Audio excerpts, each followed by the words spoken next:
For those who don't know me, I'm Caden Rottrup. I worked at Briggs for about, I'm going on 14 years now. Most of that has been in draft, and I'm certified from Molson Coors, which they have a big program where they have our distributors come out and they get certified in draft. And I'm also certified in Micromatic draft equipment. So what I'm going to do today is basically just kind of give you a rundown, some troubleshooting if you need to, on how to pour beer and what a proper beer looks like. What we're going to do is basic pour, perfect pour. So what you're going to do, what I tell everybody is you start out with a clean glass. The glass should not be frozen. Best practice is to have it the same temperature as your beer inside the cooler. So these were in the cooler, so we're starting out great there. Beer clean, we want these glasses to be beer clean. Beer clean means there's no residue, oily. Some soaps will have an oily film on there that will affect the pouring, that will affect the quality of the beer. And then we want to make sure there's no, it gets rid of all the lipstick, and stuff on top of it. So when we grab our glass from either an underneath cooler or in the back or wherever you grab them, I always tell people the bartender owns the bottom third and the outside of the glass. The customer owns the top and inside the glass. So when we're going around, we never grab glasses like this. I mean, that's, whatever you've been touching throughout the day, it goes on there, and then that goes into the customer's stomach and doesn't taste very good. So also your oils on your hands will start to mess with stuff, like I said, for the soap. So what I like to do is grab the bottom of the glass, one firm grip. If you're right-handed, left-handed, doesn't really matter. And we're going to come in here to the faucet and we're going to do a 45-degree angle. When we come in, we're never going to touch the faucet with the glass, or what we call in the industry drowning the faucet. We're never going to allow that beer to come up and touch the faucet, because when beer dries, oxygen outside is just going to cause some growth here of bacteria, and it's just going to be going into all your beers throughout the day. So yeah, not good. So coming in a 45-degree angle, and what we're going to do, what I tell people too, when you're pouring a beer, it's either all or nothing, either all the way forward or all the way back. Never do halfway. Most of these faucets are designed that they have to be fully open for them to actually get a nice, good pour. If you go halfway, it just causes the air bubble in there, and it causes the foaming issues. So some people think, inexperienced bartenders think that if they go and it's like, if I pull it halfway, it's going to slow the pour down. It doesn't. It just creates an air pocket in there and it causes foaming. So you guys, I know you guys don't use this too much, but I would every time rinse your glass with your glass rinsers. That helps take out any impurities that are in there left over from the sanitizer from your dishwasher. It helps get rid of, if you do freeze your glasses, it will warm up the inside just enough so that the outside is still frozen and cold, so it can help, customer when they grab it, they know it's cold, but it also lubricates the glassware so it actually goes down into the glass. When we freeze glasses, we could freeze them with sanitizer still on it, and that will basically kind of thaw out and float up to the top, and then that's like the first sip that a customer's going to have is sanitizer, so we don't want that either. So that glass rinser really helps out with that. So like I said, grab it from the bottom, flip it over, and all you need is just a quick push, and that will rinse out anything in there. Come up here to 45-degree angle. We're going to go all the way forward, and we're going to pour it to about 2/3 of the way, about just shy of the rim, and we're going to do that so we can create this nice clear beer till we get to that 45-degree, 2/3 of the way. And then when we get to the top, we're going to straighten out. When we straighten out the beer when we're that high up, we're actually going to allow you to create a good foam on the top, a head. And then most glasses, if you guys notice, so this one is branded. Most glassware, if it's done properly, this is where typically like the head should be. You should have a half inch of head, no less than half inch or a full inch of head. So coming in 45 degree, we're going to pull it forward. I'm going to pour it till we get to about there, and then I'm going to straighten out. Sometimes you got to mess with it a little bit to get you that head. This is something that we can work your system here a little bit, but typically that's what we want. So do you want to pour a little beer out? Do you want to make sure that head's on there, even if you got to pour a little bit? Yeah, I would.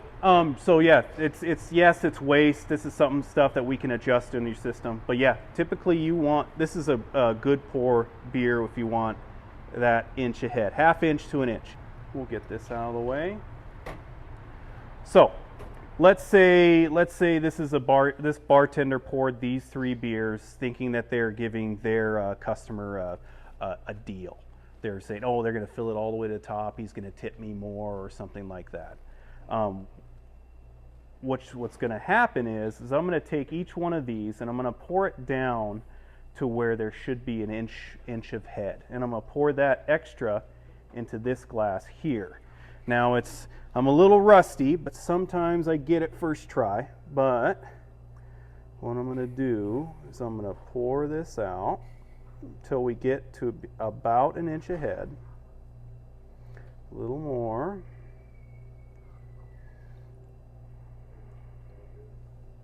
Okay, that's roughly about an inch. So I had a little drippage there, but you can see if you pour 3 beers to the fullest, you basically give away 1. So when you can get into over-serving issues, I mean, you think you gave somebody just 3 beers, but it's actually he drank 4. So that's one reason why it's important to have proper pour, to have a head. Another reason is, let's take this one, because this one I think was the best one there. So that one is poured properly with an inch ahead. I'm going to fill this one all the way up. Now this test will show you the profitability from each pint you pour out. So I'm going to take this one first. So this one is like I showed you before. It's an example of all the way to the top, no head at all. I'm going to put a coaster on here and try not to make a mess. How much space is up there? Not very much, right? So that kind of represents how much money you're making off of each pint. I mean, it costs money to make brew the beer, costs money for you guys to have the equipment, all that stuff. Not very much, right? So now we're going to take it and we're going to put it on the other one with the properly poured head. Pretty big difference, huh? So that's a profit from for the bar. How much you're giving away. That's how much liquid that actually is being given away free. Just like if a bar has liquor license and they're pouring shots, if they pour a little bit heavy, essentially it adds up throughout either the day, the week, the month, the year. It adds up. So that's one reason. Couple reasons why we want to make sure that we pour properly every time, so that 1, we're not over serving people, 2, we're not giving away beer, or giving away beer that you guys could be making money on. I mean, the tips, the guys could be making more tips off of the money. 2 and 3, also the head on the beer will allow the CO2 to release naturally in the beer. So when you drink the beer when it's cold or whatnot in the beer, your body runs about between 95 98 degrees, and when the CO2 inside that beer gets warm, it wants to expand. So if you pour those 3 beers out that are filled all the way to the top, the CO2 has not been able to escape the beer. So it's going to escape inside your stomach, and it's going to cause somebody to be full, and they're going to, instead of having 3 beers and be like, oh, I'm not going to have anything else, I'm going to get my check and go.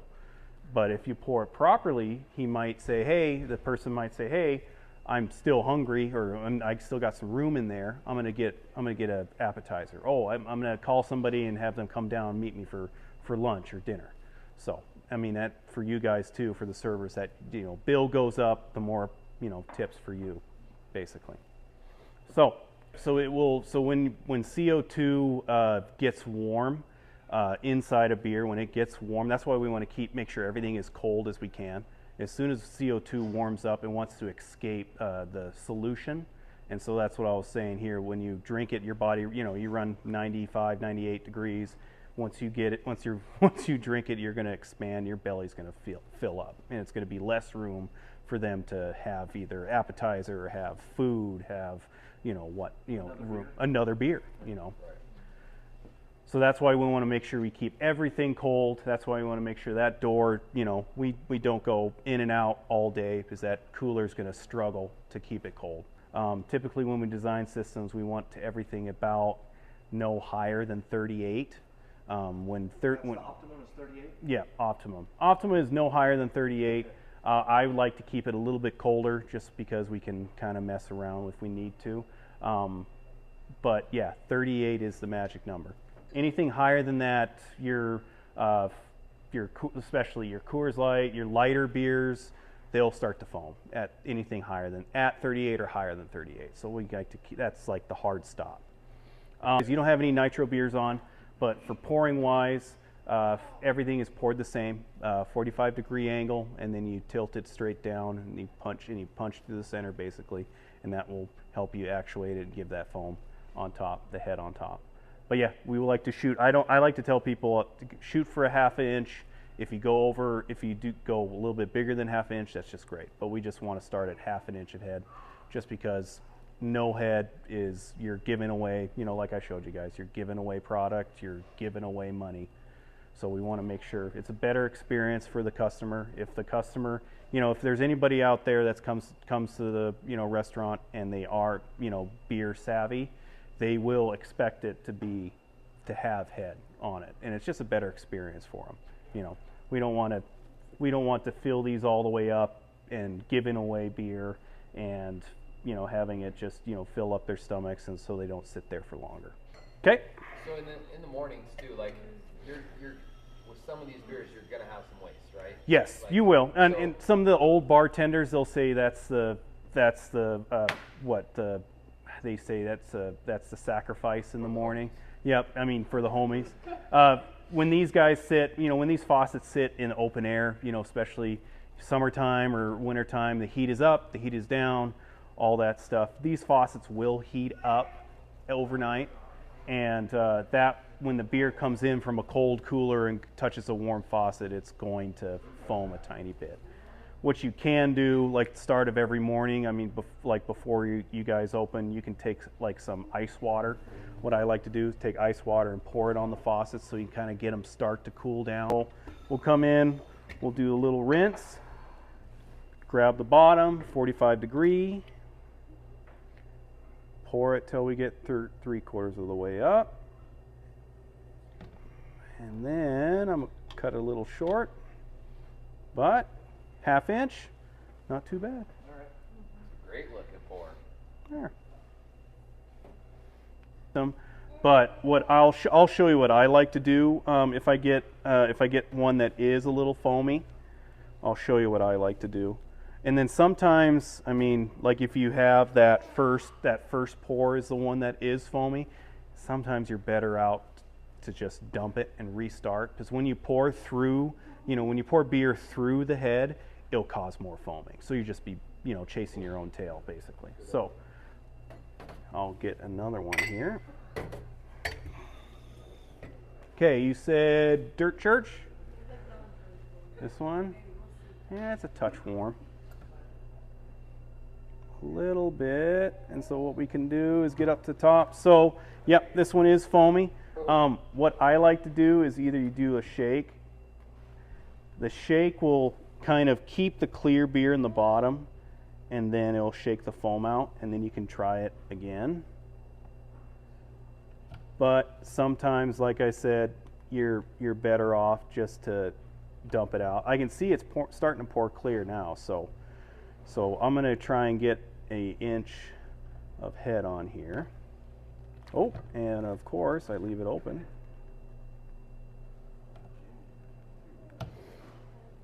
Okay, there's roughly. Now I'm just going to try and just start straight when you pour, What I've done before, and Yep. I don't know if this is even proper, is pull the handle, let it pour for just a second before I get the glass under there. Is that right? yeah, that's all right. See, that way I can get a better pour because it's cooled down. What we can do is I can check out your system and see what's actually going on. But yeah, you can pour it out like that and let it drain if you're having issues with the system. Like I said, we can recalibrate and see what's going on exactly. If this isn't staying cold enough, or if your cooler needs to be turned down or something like that, we can definitely check into that. But yeah, you can open it up. You are wasting beer, but you know, a little waste is better than trying to fight it and you have more waste. And pour, yeah, 3 times, yeah. So you can see there. So yeah, I poured that guy, and I eventually got there, but then the second pour I was able to get there. So that just means this glycol system's not running. It's not running as optimum. So it's telling me that the beer coming from the cooler is a lot colder than what's sitting in this tower. So Ultra is the same way, from what I heard. See if I can do the same with that. Nope, don't grab the top. I'm teaching you guys bad practices. Another thing too, while this is sitting here, so obviously this guy was warmer. That foam has kind of dissipated. I've seen, I think you guys have straws, yeah. I've seen some bartenders, they like to do this before, like especially if somebody orders it, the bartender pours it right away and then it sits there for a second before it goes out. I've seen bartenders do this and stir it up so that the foam comes back to the top. That's kind of like a gimmick way to do it. I don't like it just because you're introducing something that may have bacteria on it straight into the beer. I don't like that. Dust and all that. Oh yeah, dust. I mean, especially these probably yours might be better just because they've been in a package, but still you're touching it with your hands. I mean, I know you guys do wash your hands, you do take care of it, but Don't have the wraps on them. yeah. Yep. They're just clear, or just the black ones that just sit in there and they get all kinds of dust and stuff. So what I like to do, I know, and it would be better too. I mean, I don't like it if I'm looking across the bar and wondering where my beer's at, and I see a bartender kind of looking around and messing with their beer, with my beer. I'm like, it's like I'm kind of turned off by that. What I would like to see better is just come over here and just give it a little top off, and that will bring that right back up. And then also, if it's been sitting there for a bit, it'll actually cool it down, so that way it's a better product when it goes out. Like I said, it's a lot better than seeing somebody trying to stir it up and you're wondering what's going on. See here, like this one has been sitting there for a while, that Street Fight. So instead of taking that straw, stirring it up, I'll just come over and just give it a quick pop here. And that way it's going out with it's shorter head, but still it's going out with a head, and it actually will cool it down. Yeah.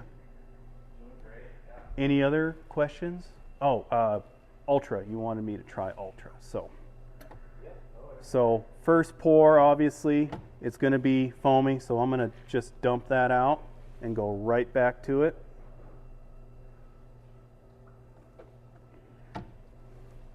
There we go. See that first pour was still warm, so instead of trying to mess with it, doing that shake, I just dumped it and just went right back to pouring it, and it turned out pretty good. So, any other questions, concerns, comments? Nothing? Okay. Well, thanks guys. Appreciate it.